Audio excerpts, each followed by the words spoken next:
حضرت ابو بکر صدیق کے دور خلافت میں قحط پڑ گیا. قحط مطلب سوکھا.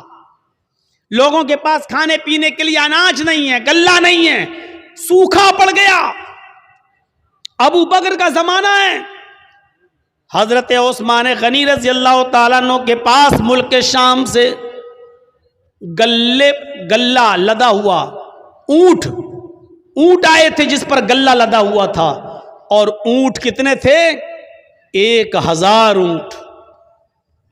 100 نہیں, 10 20 نہیں, 100 200 نہیں, 1000 اونٹ تھا جس پر اناج لدا ہوا تھا, غلہ لدا ہوا تھا.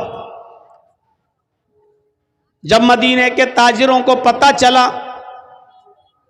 کہ اب عثمان غنی کے پاس 1000 اونٹ ہے غلے سے لدے ہوئے, تو ان کے پاس آئے اور کہنے لگے, اے عثمان, کیا ان غلے کو بیچو گے؟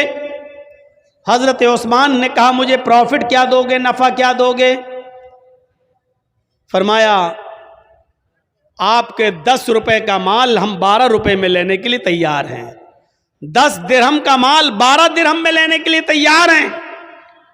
حضرت عثمان نے فرمایا, پھر چھوڑو, مجھے اس سے بھی زیادہ پروفٹ مل رہی ہے. کہا کہ اچھا 13 لے لو, آپ کا ہر 10 درہم کے مال پر 13 درہم ہم سے لے لو, ہم اس کو بیچیں گے جتنا چاہیں گے. قحط پڑا ہوا ہے, سوکھا پڑا ہوا ہے, ہمارا مال تو بکی جائے گا. آپ 10 کے درہم پر 13 درہم لے لو. حضرت عثمان کہتے ہیں, مجھے اس سے بھی زیادہ مل رہا ہے. اور لاسٹ میں بولی لگتی ہے, آئے عثمان, ہم 10 کا مال 15 درہم میں لینے کے لیے تیار ہیں. حضرت عثمان کہتے, رہنے دو, 10 درہم پر تم 15 درہم دو گے, لیکن مجھے اس سے بھی زیادہ پروفٹ مل رہی ہے. تب تمام لوگ اٹھ گئے, جتنے بھی بزنس مین تھے وہ اٹھ گئے اور کہنے لگے, عثمان, اگر اس سے زیادہ تمہیں مل رہا ہے تو اسی کو دے دو, ہم لوگ چل رہے ہیں, ہم لوگ جا رہے ہیں. جب وہ جانے لگے جتنے بزنس مین تھے, تو پلٹ کر کہنے لگے, عثمان, ہم جا تو رہے ہیں, ہمیں اب نہیں چاہیے. 10 کا مال ہم 15 میں لینے کے لیے تیار ہیں, اس سے زیادہ ہم نہیں دے سکتے, اور آپ کہہ رہے ہیں اس سے بھی زیادہ ہمیں مل رہا ہے. مدینے کے سارے بزنس مین یہاں موجود ہیں, میری نظر میں اب کوئی باقی نہیں ہے. جو جتنا بڑا بزنس مین ہے وہ یہاں موجود ہے, اور ہم سب لوگ یہاں ہیں. پھر مجھے اتنا تو بتا دو کہ 10 کا مال 15 میں لینے کے لیے ہم لوگ تیار ہیں, اس سے زیادہ تمہیں کون دے رہا ہے؟ سارے بزنس مین تو یہاں موجود ہیں, پھر تمہیں 10 کا مال 15 سے زیادہ لینے میں کون تیار ہے تمہارا؟ حضرت عثمان مسکراتے ہوئے جواب دیتے ہیں کہ اللہ, میرا اللہ مجھے اس سے بھی زیادہ پروفٹ دے رہا ہے. تم میرے 10 درہم کے مال کو 15 میں خریدو گے, اور میرا اللہ 1 درہم کا مال 10 درہم میں لے رہا ہے. تم 10 کا 15 دو گے, اور میرا رب 10 کا 100 دے رہا ہے, 1 کا 10 دے رہا ہے. تم 10 درہم کا مال 15 درہم میں لے رہے ہو, اور میرا رب 10 درہم کا مال 100 درہم میں لے رہا ہے. یعنی ہم یہ سارا کا سارا مال 1000 غلے سے لدے ہوئے ان اونٹوں پر, جو مال لدا ہوا, غلہ لدا ہوا ان اونٹوں پر, ہم یہ سارا کا سارا صدقہ کریں گے, خیرات کریں گے, اللہ کی راہ میں خرچ کر دیں گے, غریبوں اور مسکینوں تک پہنچائیں گے, اور میرا رب 1 درہم کا مال کا ثواب مجھے 10 گنا دے گا, 10 گنا دے گا. یعنی 10 درہم کا ثواب ہمیں 100 درہم کے برابر دے گا. 1000 غلے سے لدے ہوئے اونٹوں کے صدقے کا ثواب 10 گنا بڑھا کر, آپ غور کرو, 1000 کا 10 گنا بڑھا دو تو 10,000 غلے سے لدے ہوئے اونٹوں کا صدقہ کرنے کا ثواب ہمیں ملے گا. اس لیے آپ جائیے, ہمیں آپ کو مال نہیں بیچنا ہے. میں نے کہا چھوٹی سے چھوٹی نیکی کو بھی حقیر مت سمجھو. دیکھو حضرت عثمان غنی کو 10 کا 15 مل رہا تھا, لیکن اس کے باوجود غریبوں میں اور مسکینوں میں سارا کا سارا مال لٹا دیا, خرچ کر دیا, فی سبیل اللہ دے دیا. اب دیکھو یہاں تو مدرسوں کے لیے تعاون کے لیے کتنا منانا پڑتا ہے, کتنے جھانسے دینا پڑتے ہیں, کتنا بوتل میں اتارنا پڑتا ہے, تب جا کر 100 روپے اور 200 روپے اور 500 روپے اور 1000 روپے ہماری جیب سے نکلتے ہیں. حضرت عثمان غنی کی سخاوت سے سیکھو. 1000 گلے سے لدے ہوئے اونٹ, یہ بھی نہیں کہا چلو ایک اونٹ کا مال ہم خرچ کر دیتے ہیں اللہ کی راہ میں, نہیں, پورا کا پورا 1000 اونٹ گلے سے لدے ہوئے سب کا سب خرچ کر دیا اور سب کا سب صدقہ و خیرات کر دیا. یہ جذبہ تھا, یہ جذبہ تھا حضرت عثمان غنی کا. چھوٹی سے چھوٹی نیکی کو بھی حقیر مت سمجھو. حضرت ابوبکر صدیق کے دور خلافت میں, حضرت ابوبکر صدیق کے دور خلافت میں حضرت عمر کا معمول یہ تھا کہ رات میں اٹھتے, سنیے, رات میں اٹھتے اور تہجد کی نماز پڑھنے کے بعد فجر کی نماز سے پہلے, فجر کی نماز سے پہلے تہجد کی نماز پڑھنے کے بعد وہ رات میں نکل جاتے اور ایک بوڑھی عورت کے گھر پہ جاتے, اس کے برتن صاف کر دیتے, اس کے کپڑے دھل دیتے اور اس کے گھر میں جھاڑو لگا دیا کرتے تھے. کسی نیکی کو حقیر مت سمجھو. حضرت عمر فاروق کا معمول دیکھیے گا, کیا کر رہے ہیں, تہجد کی نماز پڑھی فجر کی نماز سے پہلے اور پھر چلے گئے, ایک بوڑھی عورت کے گھر گئے, اس کے برتن مانج دیے, اس کے کپڑے دھل دیے اور اس کے گھر میں جھاڑو لگا دیے. یہ ان کا معمول تھا, روزانہ یہ کام کیا کرتے تھے. ایک دن تہجد کی نماز پڑھ کے فجر کی نماز سے پہلے پہنچے, گھر میں جب گھسے تو کیا دیکھتے ہیں, برتن صاف ہیں. کپڑے دھلنا چاہا بوڑھی عورت کے, کیا دیکھ رہے ہیں, کپڑے دھلے ہوئے پڑے ہوئے ہیں. جھاڑو لی کہ جھاڑو سے گھر صاف کر دے تو کیا دیکھتے ہیں, گھر میں جھاڑو لگ چکی ہے. پوچھا ماں کون تھا, یہ آج گھر میں صفائی کیسے ہو گئی؟ کہا بیٹے میں کیا جانوں, میں تو آنکھوں سے اندھی ہوں, نابینا ہوں, مجھے کیا معلوم, میں تو سمجھی کہ تم ہی آئے ہو, برتن تم مانج رہے ہو, جھاڑو تم لگا رہے ہو, کپڑے تم دھل رہے ہو. کہا ماں میں نہیں تھا. کہا بیٹا مجھے نہیں معلوم پھر کون تھا. حضرت عمر فاروق دوسرے دن بھی یہی ٹائم پر آئے تو کیا دیکھتے ہیں, دوسرے دن بھی برتن مانجے جا چکے ہیں. کیا دیکھتے ہیں کہ دوسرے دن بھی برتن مانج کر ختم ہو, برتن مانجے جا چکے ہیں, جھاڑو لگ چکی ہے, کپڑے دھلے ہوئے ہیں.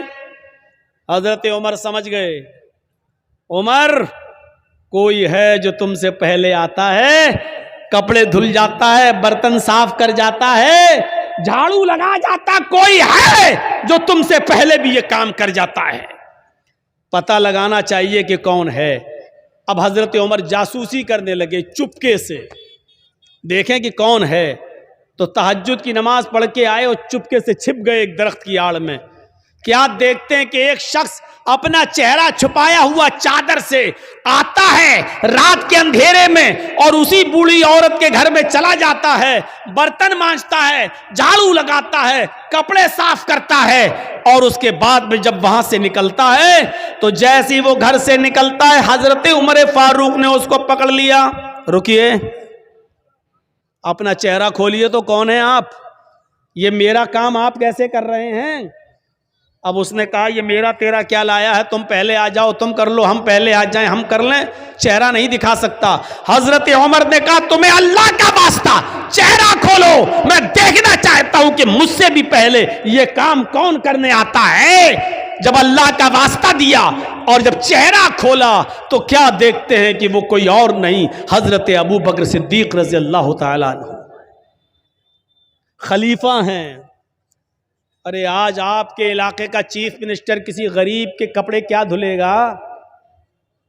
آپ کے یہاں کا معمولی مکھیا اور سرپنچ بھی, آپ کے علاقے کا معمولی مکھیا اور معمولی سرپنچ بھی کسی غریب کے, کسی بوڑھی عورت کے کپڑے اپنے ہاتھ سے نہیں دھل سکتا ہے. حضرت ابوبکر صدیق رضی اللہ تعالیٰ عنہ خلیفۃ المسلمین ہیں, خلیفۃ المومنین ہیں. اور کیا حضرت عمر دیکھتے ہیں کہ کون کپڑے صاف کر رہا ہے؟ ابوبکر صدیق. کون ہے ابوبکر صدیق جو برتن مانج رہے ہیں؟ کون ہے جو گھر میں جھاڑو لگا رہا ہے ابو بکر صدیق۔ میرے پیارے ساتھیوں، میں بتانا یہی چاہتا تھا کہ کسی بھی نیکی کو حقیر مت سمجھو، چھوٹی سے چھوٹی نیکی، یہ جھاڑو لگانا میرے بھائی ایک معمولی نیکی ہے، لیکن حضرت ابو بکر صدیق جھاڑو لگا رہے ہیں۔ برتن مانج دینا کوئی بہت بڑا کام نہیں ہے، اگر کسی آدمی کو اپنی انسلٹ کا خیال ہو تو بھلے ہی نہ مانجے، ورنہ برتن مانجنا کوئی بہت بڑا کام نہیں ہے۔ برتن مانج دینا، کپڑے دھل دینا، جھاڑو لگا دینا، یہ کوئی بہت بڑا کام نہیں ہے، لیکن حضرت ابو بکر ان کاموں کو بھی حقیر نہیں سمجھا کرتے تھے، حضرت عمر ان کاموں کو بھی حقیر نہیں سمجھا کرتے تھے، اس لیے فرمایا کوئی بھی چھوٹا سی چھوٹی نیکی کو بھی حقیر مت سمجھو، کھجور نہ ہو کھجور کا ٹکڑا ہی صدقہ و خیرات کرو۔ میرے پیارے ساتھیوں، ان چیزوں کو اپنے ذہن میں رکھیے، ان چیزوں کو اپنے ذہن میں رکھیے۔ مسلمان وہ ہوتا ہے جو چھوٹی سے چھوٹی نیکی کو بھی معمولی نہیں سمجھتا ہے، اور مسلمان مومن وہ ہوتا ہے جو چھوٹے سے چھوٹا گناہ کو بھی پہاڑ سمجھتا ہے۔ ایک چیز یاد رکھیے گا، مسلمان کون ہوتا ہے؟ جو چھوٹی سی چھوٹی نیکی کو بھی حقیر نہ سمجھے۔ مسلمان کون ہوتا ہے؟ جو چھوٹے سے چھوٹے گناہ کو پہاڑ کے برابر سمجھے، بہت بڑا سمجھے۔ اور منافق کون ہوتا ہے؟ جو بڑے سے بڑے گناہ کو بھی معمولی سمجھے۔ منافق کون ہوتا ہے؟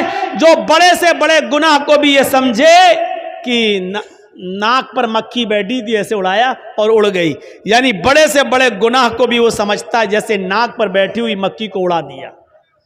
یہ منافق ہوتا ہے، منافق۔ اندازہ لگا رہے ہیں آپ؟ مسلمان کبھی چھوٹی سے چھوٹی نیکی کو بھی حقیر نہیں سمجھتا، اور کوئی چھوٹے سے چھوٹے گناہ کو بھی معمولی نہیں سمجھتا بلکہ بہت بڑا گناہ سمجھتا ہے۔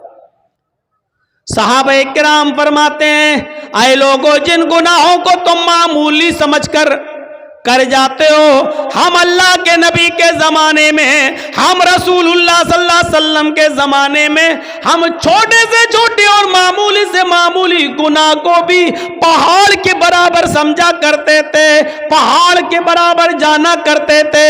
ہم نبی اکرم صلی اللہ علیہ وسلم کے زمانے میں معمولی سے معمولی گناہ کو بھی پہاڑ کے برابر سمجھا کرتے تھے۔ اور مسلمان کی پہچان یہ ہے کہ اس کے سامنے ایک راستہ مصیبت کا ہو اور دوسرا راستہ معصیت، گناہ اور نافرمانی کا ہو۔ ایک راستہ تو ہو مصیبت کا، پریشانی کا، اور دوسرا راستہ ہو گناہ کا، تو مسلمان وہ ہوتا ہے جو مصیبت کے راستے کو اختیار کر لیتا ہے لیکن گناہ کے راستے کو اختیار نہیں کرتا۔ اب میں مثال دوں گا، ذرا سنیے گا میرے پیارے ساتھیوں۔ مسلمان وہ ہوتا ہے جس کے سامنے اگر دو راستے آ جائیں، ایک طرف پریشانی کا راستہ، مصیبت کا راستہ، اور دوسری طرف گناہ کا راستہ۔ کوئی کام کرنے میں پریشانی ہے اور اس کام کو نہ کرنے میں عیش و آرام ہے لیکن گناہ ہے، تو مسلمان وہ ہوتا ہے جو پریشانی اور مصیبت کا راستہ اختیار کرتا ہے۔ حضرت یوسف علیہ السلام کو دیکھیے، چھوٹے ہیں، بچے ہیں، اور ان کے بھائیوں نے برگلا لیا اپنے ماں باپ کو، اپنے باپ یعقوب علیہ السلام کو بہکا لیا، اے ہمارے ابو، ہم یوسف کو اپنے ساتھ لے جاتے ہیں جنگل میں، ہمارے ساتھ کھائے گا، پیے گا، کھیلے گا، دوڑے گا، آپ یوسف کو اپنے پاس رکھتے ہیں ہر وقت، ہمارے ساتھ بھی تو اس کو بھیجیے، ذرا سیر و تفریح کرے، چلے پھرے، گھومے، ٹہل کر دیکھے۔ اور باپ نے بہت منع کیا لیکن بیٹوں نے منا لیا، اور باپ نے حضرت یوسف علیہ السلام کو بھائیوں کے ساتھ، دوسرے بیٹوں کے ساتھ بھیج دیا کہ جاؤ، لے جاؤ، لیکن یاد رکھنا، خیال رکھنا یوسف کا، چھوٹا بچہ ہے، دیکھو۔ اور جب یہ لوگ جنگل کے اندر پہنچ جاتے ہیں تو اب صلاح و مشورہ کرتے ہیں کہ یوسف کو کیا کریں۔ پھر ایک حتمی فیصلہ کرتے کہ مارنا ٹھیک نہیں ہے، قتل کرنا ٹھیک نہیں ہے، یوسف کو ہم ایک ویران کنویں میں ڈال دیتے ہیں، یوسف کو ہم ایک اندھے کنویں میں پھینک دیتے ہیں، کوئی آئے گا اور اٹھا کر یوسف علیہ السلام یوسف کو لے جائے گا، پھر وہ اپنے یہاں پالے گا، پوسے گا، بڑا کرے گا، ہمیں کیا مطلب، ہم سے تو ایک مصیبت ٹل جائے گی۔ ہمارے والدین، ہمارے ماں باپ، ہمارے باپ یعقوب یوسف سے محبت کرتے ہیں اور وہ جگہ ہمیں اپنے دل میں نہیں دیتے جو یوسف کا مقام ہے۔ پھر ان لوگوں نے عزم مصمم کر لیا اور یوسف علیہ السلام کو ایک کنویں کے اندر پھینک دیا، کنویں میں ڈال دیا، اور روتے ہوئے اپنے گھر آتے ہیں۔ ایک یوسف علیہ السلام کی قمیض اتار لی، ان کا کرتا اتار لیا، اور ایک بکری کو ذبح کر کے بکری کا جھوٹا خون، بکری کا خون اس قمیض میں لگا کر لے آئے، اور جب اپنے گھر پہ آتے ہیں تو اپنے ابا سے کہتے ہیں، یعقوب علیہ السلام سے کہتے ہیں، یا ابانا، آئے ہمارے ابو جان، انا ذهبنا نستبق وتركنا يوسف عند متاعنا فاكله الذئب، اے ابو جان، ہم یوسف علیہ السلام کو لے گئے اور ہم کھیل کود میں لگ گئے، نستبق، ہم کھیل کود میں لگ گئے، ہم دوڑ بھاگ میں لگ گئے، وَتَرَكْنَا يُوسُفَ عِنْدَ مَتَاعِنَا، اور یوسف کو اپنے سامان کے پاس چھوڑ دیا کہ تم اس کی دیکھ ریکھ کرنا، ہم لوگ ادھر ادھر کھیل کود میں لگ گئے، فَأَكَلَهُ الذِّئْبُ، بھیڑیا آیا اور بھیڑیا یوسف علیہ السلام کو کھا گیا، بھیڑیا آیا اور بھیڑیے نے یوسف کو پھاڑ دیا۔ اے ہمارے ابو، آپ ہماری بات پر ایمان کیوں لائیں گے، آپ ہماری بات کیوں مانیں گے؟ وَمَا أَنْتَ بِمُؤْمِنٍ لَنَا، آپ ہماری بات کیوں مانیں گے؟ وَلَوْ كُنَّا صَادِقِينَ، اگرچہ ہم سچے ہی کیوں نہ ہوں، ہم سچ بول رہے ہیں پھر بھی آپ کو ہماری بات کا یقین نہیں ہوگا۔ اپنے ماں باپ سے یہ بات کہہ دی یعقوب علیہ السلام سے۔ ادھر ایک قافلہ آیا، سنیے، ادھر ایک قافلہ آیا، اس کو پیاس لگی تو کنویں کے پاس چلا گیا، اس نے ڈول ڈالا، ڈول، اور اس یوسف علیہ السلام اس ڈول میں بیٹھ گئے، اس نے جب کھینچا تو ڈول بھاری لگا، اس نے جھانک کر دیکھا تو ایک چھوٹا بچہ پڑا ہوا ہے یوسف، اس نے قافلے والوں کو خوشخبری سنائی، یا بشرا ھذا غلام، اے قافلے والوں خوشخبری سنو، یہ تو ایک بچہ پڑا ہے، یہاں تو ایک لڑکا پڑا ہوا ہے، بچہ، بڑا خوبصورت بچہ یہاں کنویں میں پڑا ہوا ہے۔ نکالا، مصر کے بازار میں لے گئے اور وہاں اس بچے کو بیچ دیا گیا۔ اور جانتے ہو اتنا خوبصورت بچہ یوسف علیہ السلام، جن کی خوبصورتی کا ذکر قرآن میں موجود، لیکن اس خوبصورت بچے کی قیمت بھی کیا لگی مصر کے بازار میں، جانتے ہو؟ ان کو پیسہ چاہیے تھا، کہتے ہیں کہ کوئی چوری کا مال ہو یا ایسا کوئی مال ہو تو آدمی جلدی ہٹاتا ہے، کبھی کبھی 20,000 کا موبائل 2,000 میں دے کے چلا جاتا ہے کہ جلدی ہٹے، جلدی سے نکلے اور پکڑا جائے تو دوسرا پکڑا جائے، ہم نہ پکڑے جائیں۔ ایسی انہوں نے دیکھا کہ یہ یوسف ہمیں ملے تو جلدی سے ان کو ہٹا دیا جائے، اور مصر کے بازار میں جب بولی لگی تو جانتے ہو بہت کم قیمت میں ان کو بیچ دیا گیا۔ وَشَرَوْهُ بِثَمَنٍ بَخْسٍ دَرَاهِمَ مَعْدُودَةٍ، قرآن کے الفاظ دیکھو میرے بھائیوں، ان لوگوں نے چند سکوں میں یوسف کو بیچ دیا، چند ٹکوں میں، چند کھوٹے سکوں میں یوسف کو بیچ دیا۔ لو، یوسف علیہ السلام بادشاہ مصر کے مہمان بنے، دھیرے دھیرے بادشاہ مصر کے پاس پہنچے۔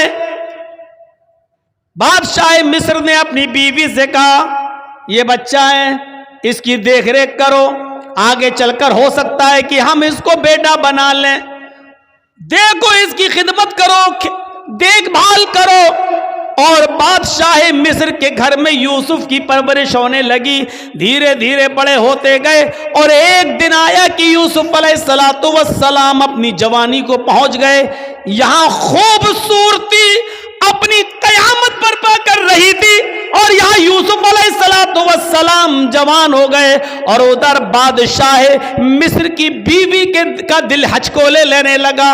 وہ اس غلام پر، یوسف علیہ السلام پر اندر ہی اندر دل و جان سے فریفتہ تھی، دل و جان سے قربان تھی۔ دھیرے دھیرے یہ چرچا مصر کی عورتوں میں ہونے لگا، اور مصر کی عورتیں اور عورتوں میں کسی بات کا چرچا بہت جلدی ہوتا ہے۔ کوئی بھی بات ہو، اگر آپ کو بہت جلدی پھیلانا ہو تو بس 2-4 عورتوں میں پھیلا دو، شام تک ہوتے ہوتے پورے گاؤں میں آٹومیٹک پھیل جائے گی۔ یہ بات مصر کی عورتوں میں پھیل گئی۔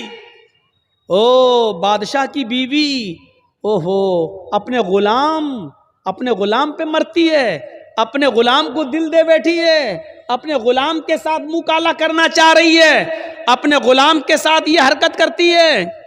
بادشاہ مصر کی بیوی کے چرچے جب مصر کی عورتوں میں ہونے لگے تو اس عورت نے، یعنی بادشاہ کی بیوی نے ساری عورتوں کو دعوت دے دی۔ غور کیجئے، ساری عورتوں کو دعوت دے دی، سب کے سامنے پھل رکھ دیے، سب کو چھریاں دے دی، اور جب وہ پھلوں کو کاٹنے لگی تو اس عورت نے بادشاہ مصر کی بیوی نے یوسف علیہ السلام سے کہا، اے یوسف ان عورتوں کے سامنے سے گزر جاؤ۔ یوسف علیہ السلام ان عورتوں کے سامنے سے گزر رہے ہیں، اپنی مالکن کی بات ماننا پڑے گی۔ یوسف علیہ السلام اپنے مالک کی بیوی کی بات مانتے ہوئے ان عورتوں کے سامنے سے گزر رہے ہیں۔ جب ان عورتوں کے سامنے سے گزرے تو ان عورتوں نے جب یوسف علیہ السلام کو دیکھا، یوسف علیہ السلام کو دیکھا، قرآن کہتا ہے وہ پھل کاٹ رہی تھی، بجائے پھل کاٹنے کی وَقَطَّعْنَ أَيْدِيَهُنَّ، انہوں نے اپنی اپنی انگلیاں کاٹ ڈالی، انہوں نے اپنے اپنے انگلیوں پر چھریاں چلا لی، اپنی اپنی انگلیوں کو کاٹ ڈالا۔ اور جب یوسف پر نظر پڑی تو چیخ پڑی، ما ھذا بشر ان ھذا الا ملک کریم، یہ کوئی انسان نہیں ہے، ما ھذا بشر، یہ کوئی انسان نہیں ہے، ان ھذا الا ملک کریم، نہیں یہ تو ایک معزز اور مکرم فرشتہ نظر آتا ہے، یہ کوئی انسان لگتا ہی نہیں ہے، دیکھو کتنا خوبصورت ہے، کتنا حسین و جمیل ہے، یہ کوئی انسان نہیں، یہ تو کوئی بزرگ فرشتہ نظر آ رہا ہے۔ مطلب سمجھ رہے ہیں؟ ابھی صرف بادشاہ کی بیوی فریفتہ تھی یوسف پر، اب مصر کی ساری عورتوں نے دل دے بیٹھا یوسف کو۔ ہر عورت چاہنے لگی کہ یوسف ہمارے ہو جائیں، یوسف ہمارے ہو جائیں۔ ایک فتنہ کھڑا ہو گیا۔ اب بادشاہ کی بیوی نے کہا، دیکھ لیا تم نے، اب بتاؤ اس میں میری کیا غلطی ہے؟ اس کو میں نے بہت بہکایا، اپنی طرف مائل کیا، لیکن یہ بچا رہا، اور پھر یوسف کے سامنے دھمکی دیتی ہے بادشاہ کی بیوی، اے عورتوں، اے مصر والیوں سنو، اگر یوسف نے میری بات نہیں مانی، میری خواہش پوری نہیں کی، میں اس سے جو چیز چاہتی ہوں، اگر میرا مطالبہ اس بچے نے، اس لڑکے نے، اس غلام نے اگر پورا نہیں کیا تو یہ جیل میں سڑے گا، یا سخت سے سخت سزا میں اس کو دلاؤں گی، سخت سے سخت سزا دلواؤں گی یا جیل میں سڑے گا۔ اب یوسف علیہ السلام کو جب دھمکی ملتی ہے تو یوسف علیہ السلام کے پاس 2 ہی راستے تھے۔ ایک راستہ تو یہ تھا مصیبت کا، اس عورت کی بات نہ مانیں اور جیل میں چلے جائیں، یہ مصیبت کا راستہ تھا۔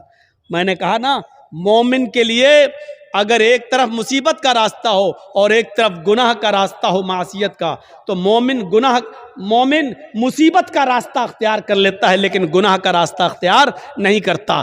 یوسف علیہ السلام کے سامنے دو راستے تھے۔ یا بادشاہ مصر کی بیوی نے کہا کہ اگر اس نے میری بات نہیں مانی تو اس کو سخت سے سخت سزا دلواؤں گی یا جیل کے اندر سڑے گا۔ یوسف علیہ السلام کے پاس دو ہی راستے تھے۔ ایک راستہ یہ تھا کہ بادشاہ کی بیوی کی بات مان لیں اور جو وہ کہہ رہی ہے اس کی مرضی کو پورا کر دیں۔ اگر ایسا کر لیتے، بادشاہ کی بیوی کی بات مان لیتے تو پانچوں انگلی گھی میں تھی۔ بادشاہ کی بیوی ان کو بچاتی بھی، بادشاہ کی بیوی ان کا خیال بھی رکھتی، بادشاہ کی بیوی ان کو تنہائی کا موقع بھی دیتی، بادشاہ کی بیوی ان کی عزت و تکریم بھی کرتی، بادشاہ کی بیوی ان کو اچھی طریقے سے ان کی حفاظت بھی کرتی، سب کچھ کرتی اور جو وہ چاہتے وہ ان کو ملتا رہتا۔ لیکن یہ راستہ گناہ کا راستہ تھا، یہ راستہ معصیت کا راستہ تھا۔ اب دوسرا راستہ یوسف علیہ السلام کے سامنے یہ تھا کہ میں اس غلط راستے پر نہیں چلوں گا۔ تو وہ عورت کہہ رہی ہے میں جیل میں ڈلوا دوں گی، میں سخت سے سخت سزا دلواؤں گی۔ تو یوسف علیہ السلام نے یہ راستہ پسند کر لیا اور نظریں آسمان پہ ڈالی اور فرمایا الہ العالمین، اے میرے پروردگار، بادشاہ مصر کی بیوی نے یہ ٹھان لیا ہے کہ میں اس کے ساتھ غلط کام کروں، اور وہ یہ بھی کہہ رہی ہے اگر اس نے میری بات نہ مانی تو میں اس کو سزا دلواؤں گی اور جیل میں ڈلوا دوں گی۔ رب السجن احب الی مما یدعوننی الیہ، اے میرے پروردگار، اے میرے اللہ، اے میرے رب، مجھے جیل میں جانا زیادہ پسند ہے۔ رب السجن احب الی مما یدعوننی الیہ، اے اللہ مجھے جیل زیادہ محبوب ہے، مجھے جیل میں جانا زیادہ پسند ہے بنسبت اس کے جس برے کام کی طرف یہ عورتیں مجھے بلا رہی ہیں اور بادشاہ مصر کی بیوی مجھے چاہ رہی ہے۔ اس کام کے کرنے سے بہتر اور زیادہ اچھا میرے لیے یہ ہے کہ میں جیل میں چلا جاؤں۔ وَإِلَّا تَصْرِفْ عَنِّي كَيْدَهُنَّ اَصْبُ إِلَيْهِنَّ، اے ہمارے پروردگار، اے ہمارے رب، اگر تو نے مجھے ان کی چالوں سے نہ بچایا، اے اللہ اگر تو نے مجھے ان کی چالوں سے میری حفاظت نہ کی۔ عورت کی چالیں کتنی خطرناک ہوتی ہیں، آپ کو اپنے گھر میں پیار و محبت کے جال میں پھنسا کر بلا بھی لیں گی اور آپ کو پھنسوا بھی دیں گی، آپ کو پھنسوا بھی دیں گی۔ تو اسی لیے یوسف علیہ السلام کیا کہہ رہے ہیں وَإِلَّا تَصْرِفْ عَنِّي كَيْدَهُنَّ، اے اللہ مجھے جیل جانا زیادہ محبوب ہے، زیادہ پسند ہے بنسبت اس کے جس برے کام کی طرف یہ مجھے بلا رہی ہیں۔ اے اللہ اگر تو نے مجھے ان کی چالوں سے محفوظ نہ کیا، اگر تو نے مجھے ان کی چالوں سے نہ بچایا، اَصْبُ إِلَيْهِنَّ، تو میں بھی ان کی طرف جھک جاؤں گا، میں بھی ان کی طرف مائل ہو جاؤں گا، میں بھی ان کے ساتھ غلط کام کر بیٹھوں گا۔ وَأَكُن مِّنَ الْجَاهِلِينَ، اور میں جاہلوں میں نادانوں میں سے ہو جاؤں گا۔ اے اللہ میں جاہلوں اور نادانوں میں سے ہو جاؤں گا، اس لیے اے اللہ مجھے ان کے شر و فتن سے اور ان کی چالوں سے تو میری حفاظت فرما۔ اس واقعے کی روشنی میں جو قرآن کی آیت سے میں نے ثابت کیا ہے، کیا پتہ چلتا ہے میرے بھائیوں کہ مومن وہ ہوتا ہے کہ جس کے سامنے ایک طرف مصیبت کا راستہ ہو اور ایک طرف گناہ کا راستہ ہو تو وہ مصیبت کو اٹھانا اور پریشانی کو مول لینا یہ زیادہ بہتر سمجھتا ہے، لیکن گناہ کو اختیار نہیں کرتا ہے۔ یہ مومن کی نشانی ہے۔ ہمارے اور آپ کے پاس یہ نشانیاں ہیں؟ کیا ہم مومن ہیں؟ کیا ہم ایسا کرتے ہیں؟ اس لیے یاد رکھیے میرے ساتھیوں، گناہوں کی دلدل سے بچیے، گناہوں کی دلدل سے بچیے اور اللہ رب العالمین کو پکارتے رہیے، اپنے گناہوں کی توبہ اور معافی مانگتے رہیے، کہ اللہ رب العالمین فرماتا ہے قُلْ يَا عِبَادِيَ الَّذِينَ اسْرَفُوا عَلَىٰ أَنفُسِهِمْ لَا تَقْنَطُوا مِن رَحْمَتِ اللَّهِ، اے محمد صلی اللہ علیہ وسلم میرے بندوں سے کہہ دو یا عبادی الذین اسرفوا علی انفسہم، اے اللہ کے بندو اگر تم نے گناہ کر کے، اگر تم نے ظلم کر کے، اگر تم نے عیاریوں مکاریاں کر کے گناہ کر ڈالے اور زمین و آسمان بھی بھر لیے، اپنی جانوں پر تم نے ظلم کیا، اپنی جانوں پر تم نے ظلم کیا ہے اور تم حد سے آگے بڑھ چکے ہو،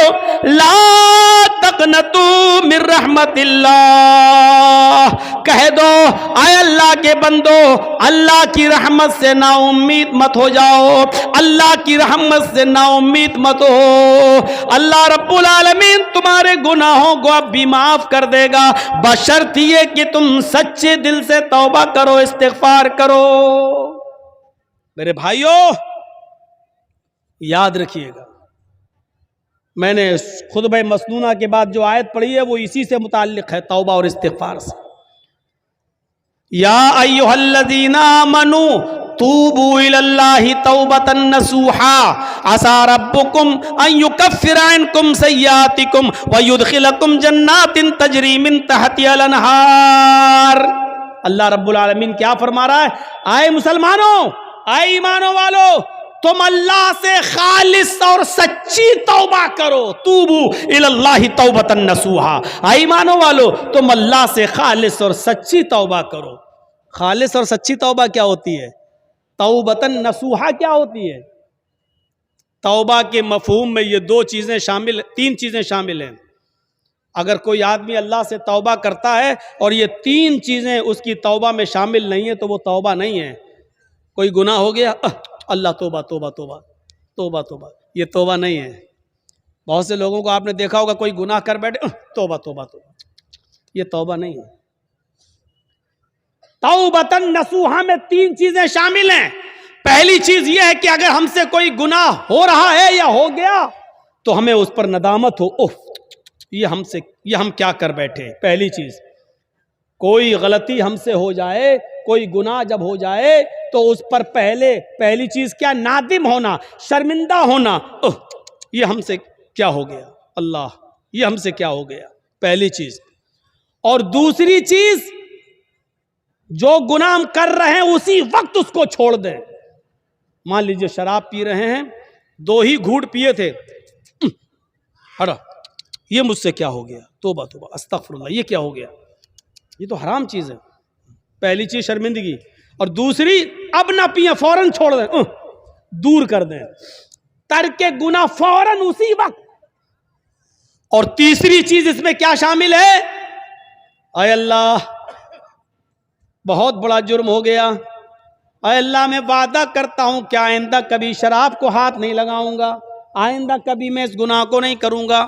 یہ 3 چیزیں سمجھ لیا نا؟ پہلی چیز شرمندگی ہو، اللہ یہ مجھ سے کیا ہو گیا۔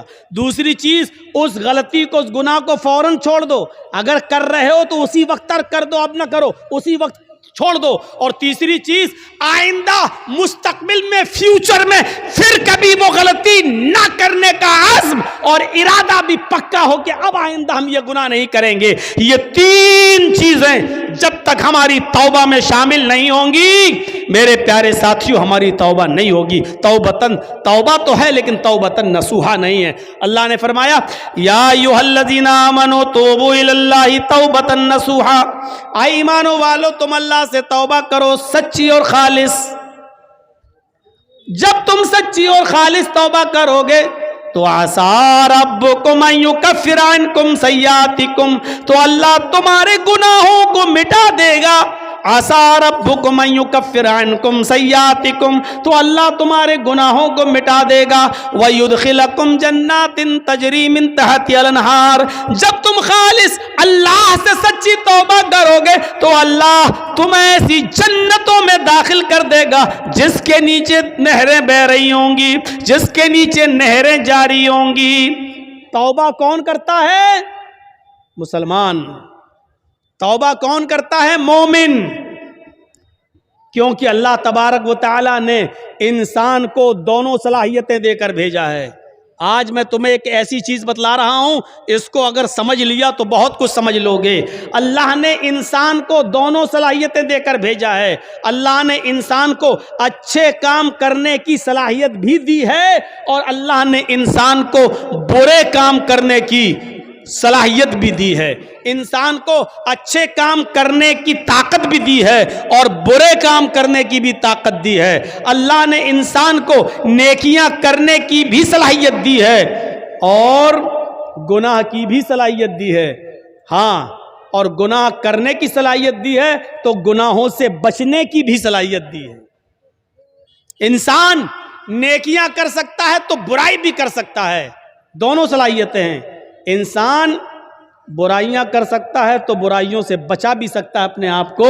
یہ دونوں صلاحیتیں دے کر اللہ تعالیٰ نے انسان کو بھیجا ہے۔ یہ صلاحیت اللہ نے فرشتوں کے اندر نہیں رکھی ہے۔ اللہ نے فرشتوں کو صرف نیکیاں کرنے کی صلاحیت دی ہے، گناہ کرنے کی صلاحیت فرشتوں کے پاس نہیں ہے۔ کسی فرشتے سے کہو جوا کھیل کے دکھاؤ تو کوئی فرشتہ جوا نہیں کھیل سکتا۔ کسی فرشتے کو کبھی آپ نے سنا ہے کہ اس نے شراب پی؟ نہیں پی سکتا۔ کیوں؟ کیونکہ اللہ تعالیٰ نے فرشتوں کو گناہ کرنے کی صلاحیت دی ہی نہیں ہے۔ اللہ نے انسان کو گناہ کرنے کی بھی صلاحیت دی اور نیکی کرنے کی بھی صلاحیت دی، اور یہی انسان کا کمال ہے۔ کمال جانتے ہو؟ انسان کے مکمل ہونے کی دلیل یہی ہے۔ فرشتے مکمل نہیں ہیں، انسان مکمل ہے۔ اسی لیے اللہ تعالیٰ نے انسان کا درجہ فرشتوں سے بھی بلند رکھا ہے، بلند، فرشتوں سے بھی بلند رکھا ہے۔ کیوں؟ کیونکہ فرشتوں نے اللہ کو دیکھا، فرشتوں نے جنت دیکھی، فرشتوں نے جہنم دیکھی۔ فرشتوں نے تو جنت جہنم دیکھی ہے۔ اگر وہ اللہ کی ہر وقت عبادت کرتے ہیں تو یہ کوئی کمال نہیں ہے۔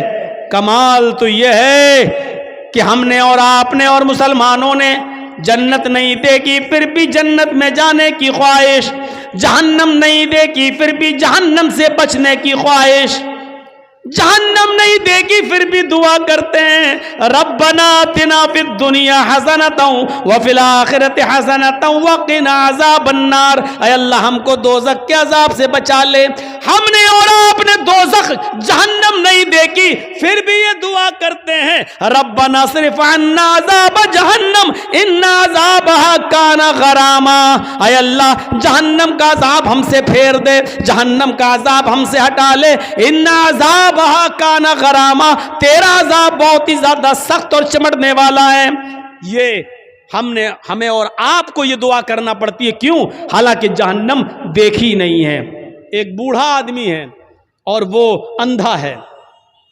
ایک اندھا آدمی جا رہا ہے اور راستے سے خوبصورت لڑکی چلی آ رہی ہے، خوبصورت، حسین و جمیل، بلا کی حسین و جمیل، لیکن ایک اندھا نوجوان جا رہا ہے، اس بیچارے کو لڑکی دکھائی نہیں دے رہی ہے۔ اس میں اس اندھے کا کیا کمال ہے؟ اب وہ اندھا اس لڑکی کو دیکھ ہی نہیں پا رہا ہے، اس کے حسن و جمال کو دیکھ ہی نہیں پا رہا ہے، تو اس میں اندھے کا کیا کمال ہے؟ اگر اندھا اس لڑکی کو نہیں چھیڑتا ہے، یا اندھا اس لڑکی کے قریب نہیں جاتا ہے، یا اس لڑکی سے کچھ گفتگو نہیں کرتا ہے اور اس لڑکی کو نہیں دیکھ رہا، تو اس میں اندھے کا کیا کمال ہے بھائی؟ اس کو تو دکھتا ہی نہیں ہے۔ کمال تو اس نوجوان کا ہے جو پوری طریقے سے جوان ہو چکا ہے اور سامنے سے خوبصورت لڑکی آ رہی ہے، بلا کی حسینہ ہے، اس کی نظریں اٹھیں لیکن اس نے اپنے نگاہوں کو نیچا کر لیا، فوراً نگاہ کو جھکا لیا، باوجود اس کے کہ آنکھیں تھیں، باوجود اس کے کہ اس لڑکی کو دیکھ سکتا تھا، باوجود اس کے کہ یہ اس لڑکی سے باتیں کرنے پر قادر تھا، طاقت تھی اس کے پاس سب کچھ، لیکن اس کے باوجود اس نے اپنے آپ کو بچایا اور نظریں نیچی کر لی۔ یہ ہے انسان کا کمال کہ طاقت ہونے کے باوجود دیکھنے کی نہیں دیکھ رہا ہے۔ یہ ہے کہ اس لڑکی کے پاس جا سکتا تھا لیکن نہیں جا رہا ہے، طاقت ہونے کے باوجود اس اپنے آپ کو بچا رہا ہے۔ یہ ہے کمال میرے بھائیوں۔ اسی لیے میدان محشر میں قیامت کے دن جو لوگ عرش الہی کے سائے میں ہوں گے، جو لوگ قیامت کے دن جن کو عرش الہی کا سایہ نصیب ہوگا، ان لوگوں میں ایک شخص وہ بھی ہوگا، ان لوگوں میں ایک شخص وہ بھی ہوگا میرے بھائیوں، جس کو دنیا میں کسی خوبصورت لڑکی نے بلایا، رجل طلبت امرأۃ ذات منصب و جمال فقال انی اخاف اللہ، جس کو خوبصورت لڑکی نے گناہ کرنے کی دعوت دی کہ آؤ، اس کے پاس وقت بھی ہے، اس کے پاس پیسہ بھی ہے، اس کے پاس ٹائم بھی ہے، اس کو کوئی لڑکی حسین و جمیل دعوت نظارہ بھی دے رہی ہے، اس کو غلط کام کے لیے بلا بھی رہی ہے، اور اس کو سارے موقع بھی فراہم کر رہی ہے، اس کے پاس بھی موقع، اس کے پاس بھی موقع، اس کے پاس بھی ٹائم ہی ٹائم، اس کے پاس بھی ٹائم ہی ٹائم، زنا کی طاقت ہونے کے باوجود اور سارے اسباب ہونے کے باوجود، سارے راستے کھلے ہوئے ہونے کے باوجود بھی میرے بھائیوں، اس آدمی نے اس لڑکی سے کہہ دیا انی اخاف اللہ، تم اپنا گھر جاؤ، تم اپنا راستہ دیکھو، میں اپنا راستہ دیکھتا ہوں، مجھے اللہ سے خوف ہے، میں اللہ سے ڈرتا ہوں، میں تمہارے قریب نہیں آ سکتا، میں تمہاری بہکی باتوں کا شکار نہیں ہو سکتا، انی اخاف اللہ، مجھے اللہ کا ڈر ہے، میں تیرے قریب نہیں آؤں گا۔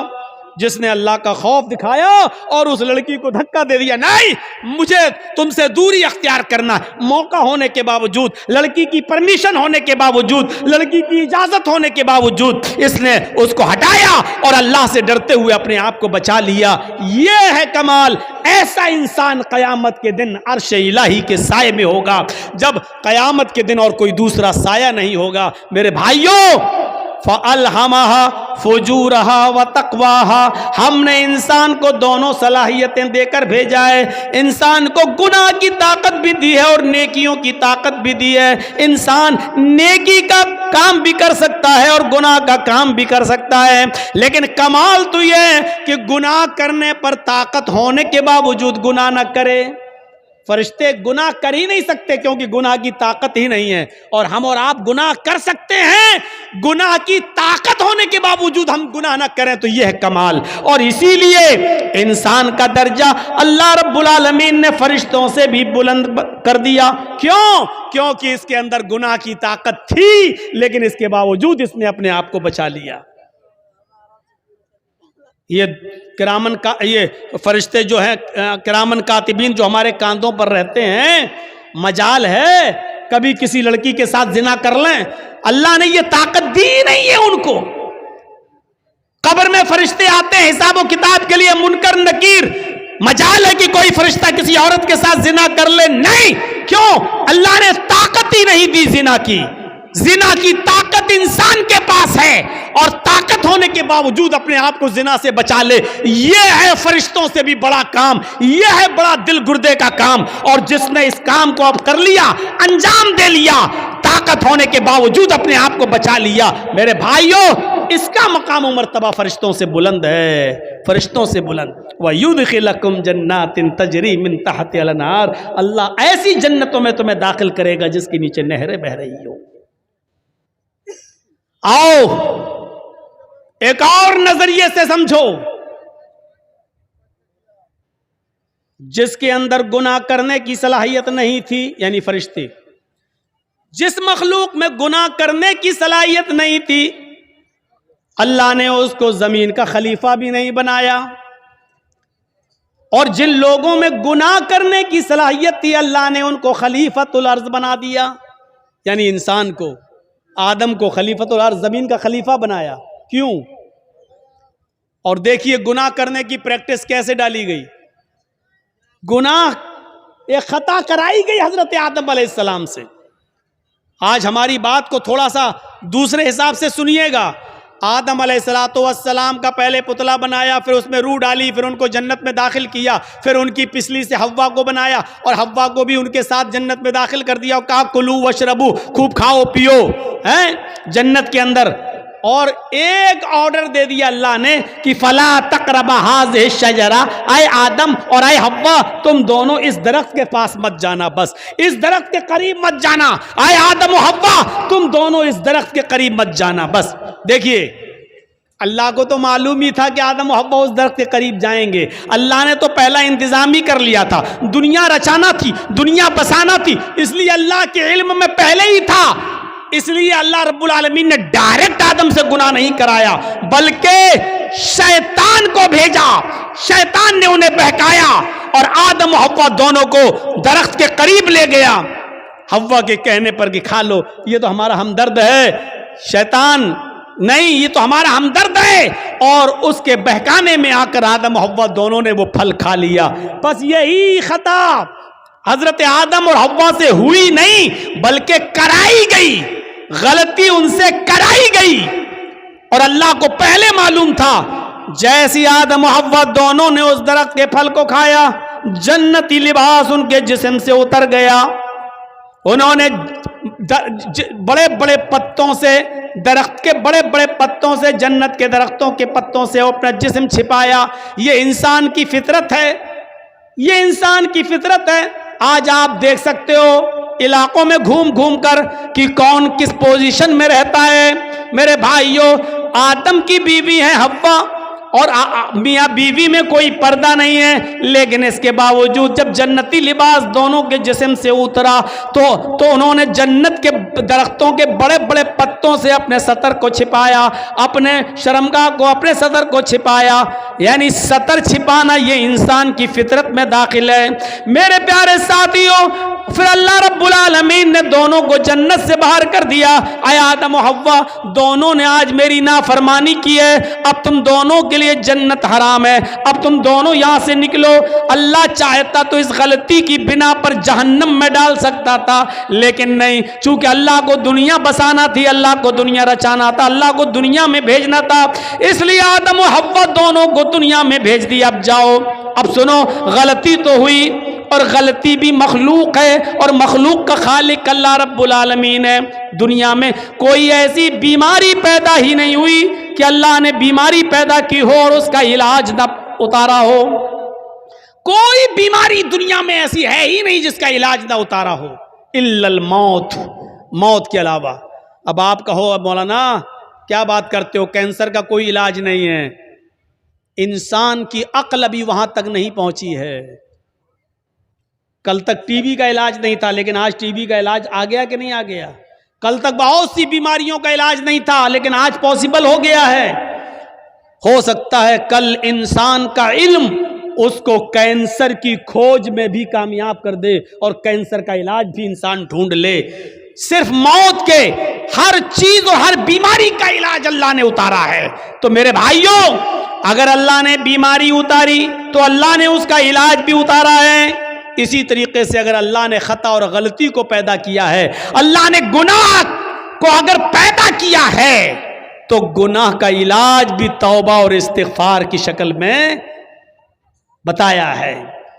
اگر بیماری ہے تو اس کا علاج بھی ہے، اگر گناہ پیدا کیا ہے تو گناہ کا تریاق اور گناہ کا علاج بھی بتایا ہے، اور وہ کیا ہے؟ توبہ اور استغفار۔ اسی لیے آدم اور حوا دونوں کو جب جنت سے بھیج دیا گیا دنیا میں، تو آدم و حوا سے جب یہ خطا ہوئی تو آدم و حوا نے اپنی اس خطا کا، اپنی اس بیماری کا، اپنی اس گناہ کا اور اس غلطی کا اقرار بھی کیا، اور اس کا علاج اس طریقے سے کیا۔ ربنا ظلمنا انفسنا وان لم تغفر لنا وترحمنا لنكونن من الخاسرین۔ حضرت یونس علیہ السلام سے اللہ نے فرمایا تمہیں جانا نہیں ہے، تمہیں اپنی بستی میں رہ کر دعوت و تبلیغ کرنا ہے۔ یونس نہیں مانے، اللہ کی مرضی کے بغیر، اللہ کے حکم کے بغیر چل دیے۔ ایک خطا کی، ایک غلطی کی، اللہ نے ان کو سمندر میں، کشتی میں اسے پلٹوا دیا، مچھلی نے ان کو نگل لیا۔ یونس علیہ السلام سے خطا ہوئی، یونس علیہ السلام سے غلطی ہوئی، اللہ کا حکم نہیں مانا، اب اس غلطی کے اقرار بھی کر رہے ہیں اور اس غلطی کا علاج توبہ کی شکل میں، استغفار کی شکل میں کر رہے ہیں۔ لا الہ الا انت سبحانک انی کنت من الظالمین. اگر غلطی ہے، گناہ اللہ نے پیدا کیا ہے تو اس کا علاج بھی پیدا کیا ہے، اور اس کا علاج کیا ہے؟ توبہ اور استغفار.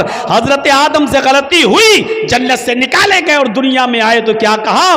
ربنا ظلمنا انفسنا وان لم تغفر لنا وترحمنا لنکونن من الخاسرین. اے ہمارے پروردگار، ہم دونوں نے اپنے آپ پر بہت بڑا ظلم کیا ہے.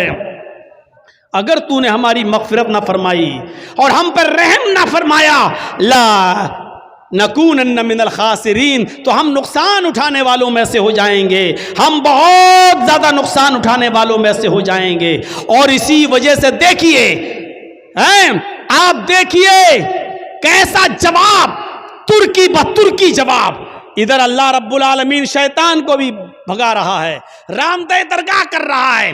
اے شیطان، اے ابلیس، ہم نے کہا تھا آدم کو سجدہ کر، فسجدوا الا ابلیس، سارے فرشتوں نے آدم کو سجدہ کیا سوائے ابلیس کے. ابا، انکار کر دیا، واستکبر، اور تکبر میں آ گیا. اے ابلیس، ہماری نافرمانی کرنے کے عوض تجھے بھی نکالا جا رہا ہے، راندہ درگاہ کیا جا رہا ہے. تو جانتے ہو ابلیس نے کیا کہا تھا؟ جانتے ہو شیطان نے کیا کہا تھا؟ جب شیطان کو نکالا گیا، اللہ نے راندہ درگاہ کیا، تو شیطان نے چیلنج دیتے ہوئے کہا تھا اللہ سے کہ اے اللہ الہ العالمین، ہم نے آدم کو سجدہ نہیں کیا، تجھے تو سجدہ کرتا تھا، تیری عبادت تو کرتا تھا. میں نے آدم کو سجدہ نہیں کیا، وہ مٹی سے پیدا ہے، میں آگ سے، میں اپنے سے کمتر مخلوق کے سامنے نہیں جھکا. ارے میں نے آدم کو سجدہ نہیں کیا تو مجھے نکال رہا ہے، جبکہ میں تجھے سجدہ کرتا تھا. روئے زمین پر، پوری کائنات پر 4 انگلی کے برابر بھی کوئی جگہ ایسی خالی نہیں جہاں شیطان نے اللہ کو سجدہ نہ کیا ہو. اتنا سجدہ کرتا تھا وہ اللہ کو، اتنی عبادت کرتا تھا اللہ کی، لیکن ایک بات نہیں مانی، آدم کو سجدہ کرو، نہیں کیا اس نے. ارے ہم تو کتنی نافرمانی کرتے ہیں اللہ کی، اور اتنی عبادتیں بھی نہیں ہماری. ہم اپنا انجام سوچیں، اپنے بارے میں ذرا غور کریں. شیطان نے تو چپے چپے پر سجدہ کیا تھا، 4 انگلی کے برابر بھی کوئی جگہ ایسی نہیں جہاں شیطان نے سجدہ نہ کیا ہو، ہر جگہ سجدہ. لیکن اللہ نے کہا آدم کو سجدہ کرو، نہیں مانی اس کی بات. نہیں اللہ، میں مٹی سے، آگ سے، اور وہ مٹی سے، آگ مٹی کے سامنے جھکے گی. اللہ نے کہا نکلو. اور جب نکالا گیا تو کیا کہا اس نے چیلنج دیتے ہوئے؟ قسم ہے مجھے اپنے تکبر کی، اے اللہ الہ العالمین، آدم کی وجہ سے تو مجھے نکال رہا ہے نا، آدم کی وجہ سے تو مجھے نکال رہا ہے نا. میں آخری سانس تک تیرے بندے آدم اور آدم کی اولاد سے گناہ کے کام کراتا رہوں گا، دنیا میں بھی میں ان سے گناہ کے کام کراتا رہوں گا. ہم تیرے بندے آدم سے اور آدم کی اولاد سے آخری سانس تک ان سے غلط کام کراتا رہوں گا، اور ان کو گناہوں کی دلدل میں ڈال کر آخری سانس تک ان سے گناہ کے کام کرا کر ان کو آخری دم تک ان سے گناہ کراتا رہوں گا، اور اسی گناہ پر ان کو وہ موت آئے گی، اور اپنے ساتھ لے کر ہم ان کو جہنم میں جائیں گے. اے اللہ، قسم ہے مجھے اپنے تکبر کی کہ میں تیرے بندے آدم اور آدم کی اولاد سے آخری سانس تک گناہ کراتا رہوں گا، اور ان کو قیامت کے دن اپنے ساتھ جہنم میں لے جاؤں گا. تو ادھر اللہ نے اس کے چیلنج کو قبول کرتے ہوئے ترکی بترکی جواب دیا، اے ابلیس، جا تو میرے بندے کو آخری وقت تک بہکا، جا تو آدم کی اولاد سے آخری وقت تک گناہ کے کام کرا، جا، میں تجھے اجازت دیتا ہوں آخری وقت تک تو میرے بندوں کو بہکاتا رہے اور ان سے گناہ کے کام کراتا رہے، اور تو ان کو اپنے ساتھ جہنم میں لے جاتا رہے. جہاں مجھے تیرا یہ چیلنج قبول ہے، لیکن قسم ہے مجھے بھی اپنے عزت و جلال کی، میں بھی اپنے بندے کے آخری وقت تک کی توبہ کو قبول کرتا رہوں گا. میں اپنے بندے کے آخری وقت تک کے گناہ کو معاف کر دوں گا اگر اس نے سچی اور خالص توبہ کی، یعنی توبۃ نصوحا. اگر میرے بندے نے خالص اور سچی توبہ کی تو میں اپنے بندے کی اس توبہ کو قبول کر کے اور آخری وقت تک کے گناہ کو معاف کر کے اپنے بندوں کو جنت میں داخل کرتا رہوں گا. تو آخری سانس تک گناہ کراتا رہے گا، میں آخری سانس تک اپنے بندے کی توبہ کو قبول کرتا رہوں گا۔ تو آخری سانس تک جہنم میں لے جانے کی کوشش میں رہے گا، میں آخری سانس تک اپنے بندے کو بخش کر جنت میں داخل کرنے کی کرتا رہوں گا۔ میرے بھائیوں، ترکی بترکی جواب، اس لیے توبہ اور استغفار کرو۔ کیا لگتا ہے آپ کو اتنا سا جملہ کہنے میں؟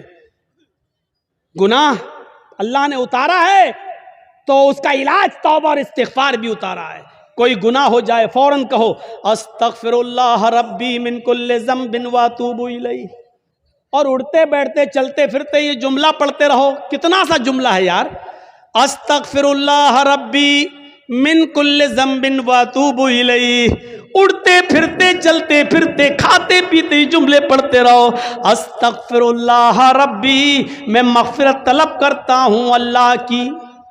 استغفر اللہ، میں اللہ سے مغفرت طلب کرتا ہوں جو میرا رب ہے، من کل ذنب، ہر گناہ سے، واتوب الیہ، اور اسی سے توبہ کرتا ہوں، اسی کی طرف رجوع ہوتا ہوں۔ یہ ایسی دعا ہے کہ خود اللہ کے نبی صلی اللہ علیہ وسلم یہ دعا پڑھا کرتے تھے اور کہا کرتے تھے، لوگوں استغفروا ربکم وَإِنِّي لَأَسْتَغْفِرُ اللَّهَ فِي الْيَوْمِ 100 مرہ۔ آئے لوگوں تم اپنے رب سے مغفرت مانگا کرو، آئے لوگوں تم اپنے رب سے مغفرت طلب کیا کرو۔ اِنِّي لَأَسْتَغْفِرُ اللَّهَ فِي الْيَوْمِ 100 مرہ، محمد رسول اللہ کا نہیں، میرا حال یہ ہے کہ میں ایک دن میں 24 گھنٹے میں صبح اور شام میں 100 سے زیادہ بار اللہ سے مغفرت طلب کرتا ہوں، اللہ سے استغفار کرتا ہوں۔ میرا حال یہ ہے کہ میں 100 سے زیادہ بار اللہ سے مغفرت طلب کرتا ہوں۔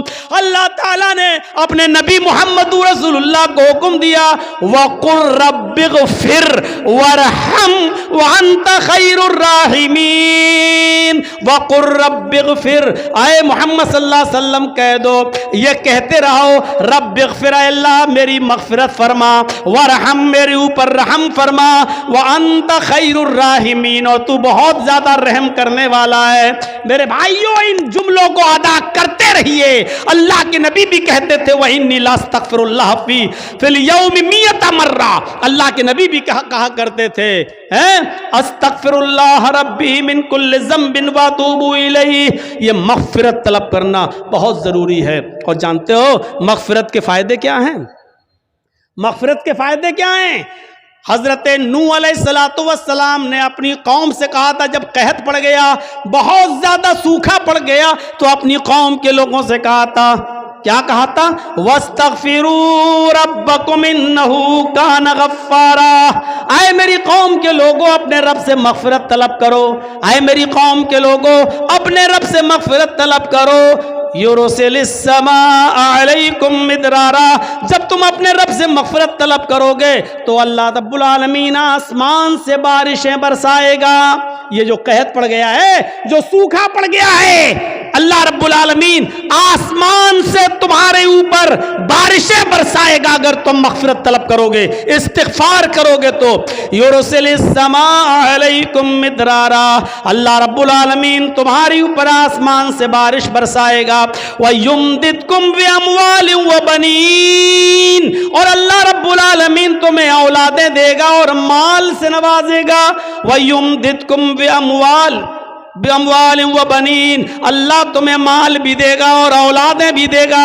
یعنی اگر کسی کا مال، رزق میں کمی آ گئی ہے، مال و دولت میں کمی آ رہی ہے، برکتیں نہیں ہو رہی ہیں، تو غور کرو کہ اس کے گناہ بڑھ گئے ہیں، مغفرت طلب کرو، اللہ سے استغفار کرو گے تو اللہ تمہیں مال بھی دے گا، وَبَنِينَ، اور تمہیں اولادیں بھی دے گا، وَيَجْعَلْ لَكُمْ جَنَّاتٍ وَيَجْعَلْ لَكُمْ أَنْهَارًا، اور تمہیں باغات عطا فرمائے گا اور چشمے جاری کرے گا، تمہیں نہریں عطا فرمائے گا۔